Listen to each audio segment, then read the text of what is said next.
But that's how it started. It just started. I like doing it. I didn't know what I was doing, but I wanted to do something and make it better. That's 6 years ago. I just opened up my own roastery. I have 11 people working for me. We have 3 roasters. We have cars. We have all kinds of shit like that. So it's going really well. And we're still in Rotterdam. We're not selling anywhere else in the Netherlands. So that's pretty proud about that. A couple of weeks ago, we were voted best new coffee bar of the Netherlands.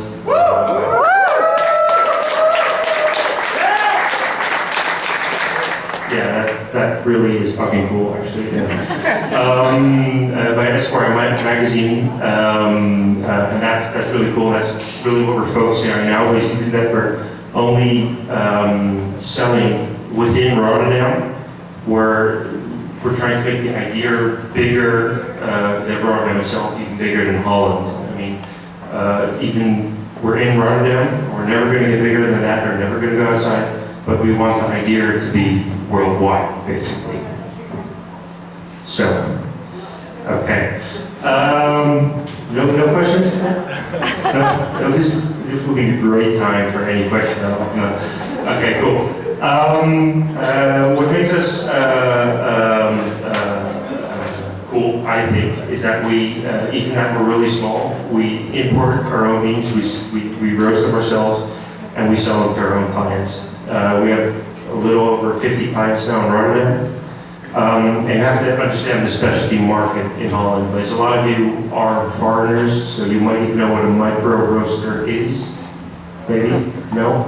Okay. A micro roaster is just a small roaster. Okay. Cool. Yeah. That's good? Okay. Cool.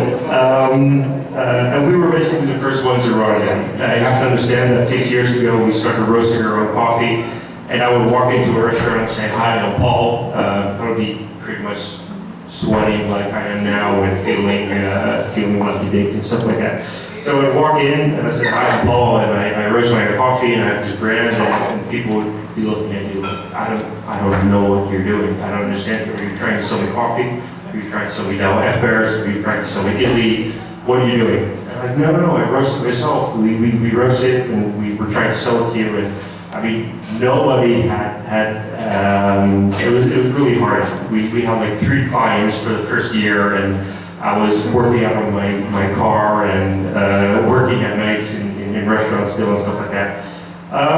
But people kind of came around and started understanding what we were doing, and I mean, I think there's like 12 roasteries only in Rotterdam right now. But it is really cool. It's working a lot better, and the quality is through the roof, and I have no idea why I was telling this part of the story at this moment. So that we have a couple of really talented people working for us right now. There's an idea of how we want to become the best and one of the best coffee bars in the world. But even though we were voted the best coffee bar in Holland, I don't believe that we're actually the best yet. And I don't want to be the best in Holland, I want to be the best coffee bar in the world actually right now.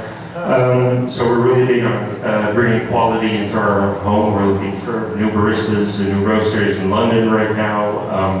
I got back from El Salvador last year, going to be in Brazil and Ethiopia this year, trying to buy the best coffees. And really trying to make the brand bigger than just Rotterdam, and trying to get people to Rotterdam and the idea of what's happening in Rotterdam a lot bigger than it is right now. Because even that we're voted best city in the world, were we best city in the world or most? What? It was in the top 10. It was in the top 10 cities to live in. Oh, sorry, the top 10 cities to live in. I think it's a load of shit, but I don't know what you guys are thinking about. But the idea is to make it the best city in the world. That's a cool idea. And I think we need a lot hard work to get there still. There's a lot more hard work needed. But I would definitely like to try it. How are we on time? Are we good? I have a question. I love you. Yeah? I love you too for what you're doing. So you said that, from the marketing perspective, you don't care about the fair trade, sourcing stuff. I do believe that in your heart you do that. So I wanted to learn about the origin of your coffee. I work with African farmers. Some of them are coffee farmers. I would love to know where your coffee comes from and what's your philosophy on sourcing. Okay. Well, that's the thing. We're trying to source. We have 3 coffees that we source ourselves now. We're really small, and it's very hard for us actually. Because you go to a farm, and you say, "I'm Paul," and take me around your plantation for 3 days and tell me everything what you're doing, and then you buy 2 bags of coffee from them. Seriously. So that kind of sucks. But we're not working with direct trade from Africa right now. We are working with Kenyans and Ethiopians, but we're buying them through a middleman still right now. We're buying directly from El Salvador and Guatemala. The easy part about that is that Central America is easier to buy from, and by easier I mean safer. Generally in Africa it's really hard to basically come together and make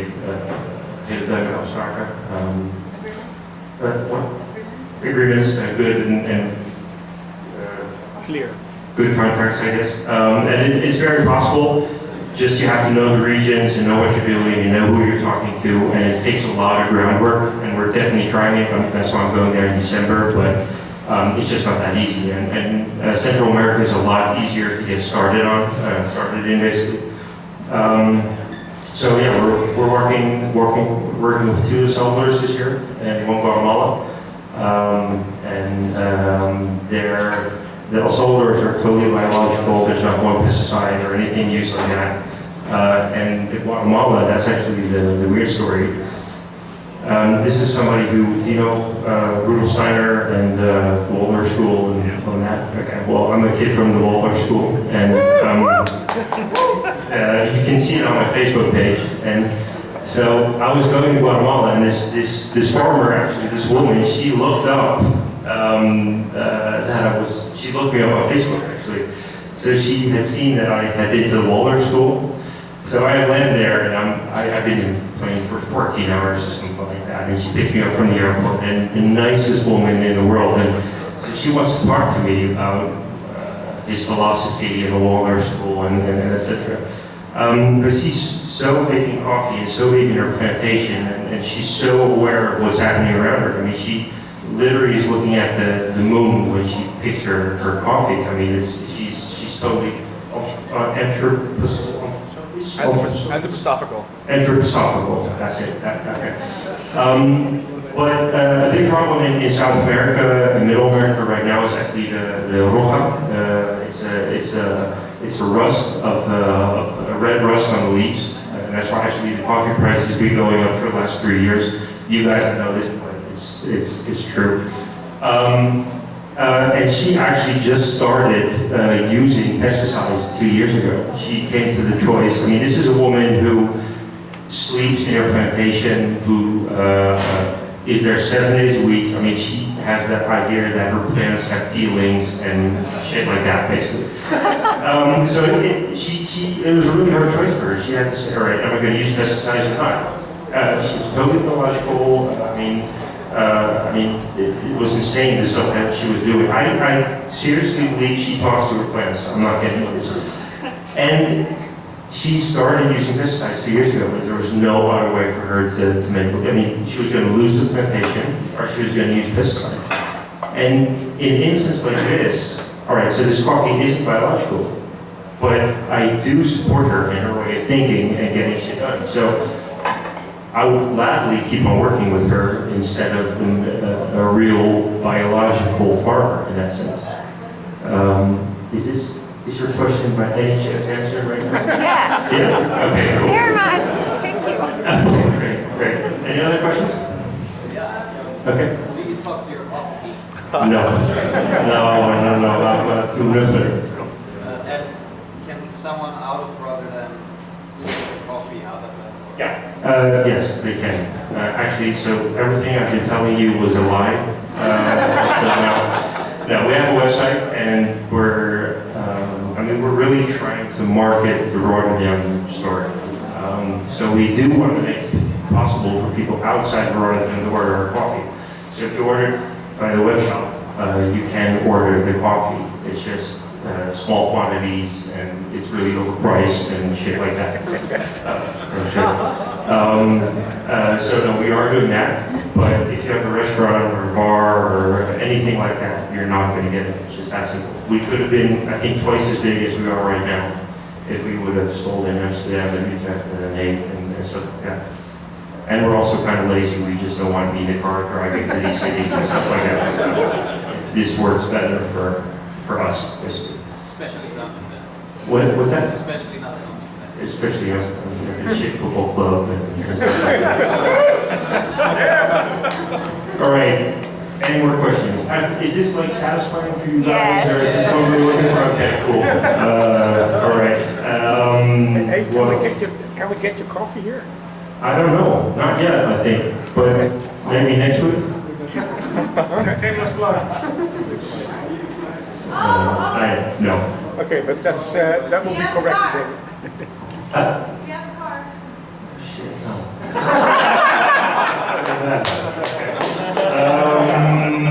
Your website is? Our website is www.londonbrilkoffie.nl. Go look it up, you can't miss it. So if you want to order beans or come by in the coffee bar or anything like that, we would love to have you. And I think am I done? Yeah, I'm done.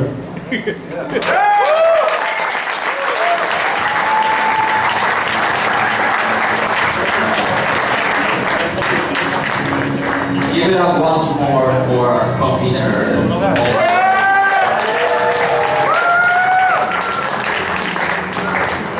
So we're gonna have a little break now, around 15 minutes, and we're going to continue with our next speaker. Have a few beers, have some more capsule if you want, if it's still warm.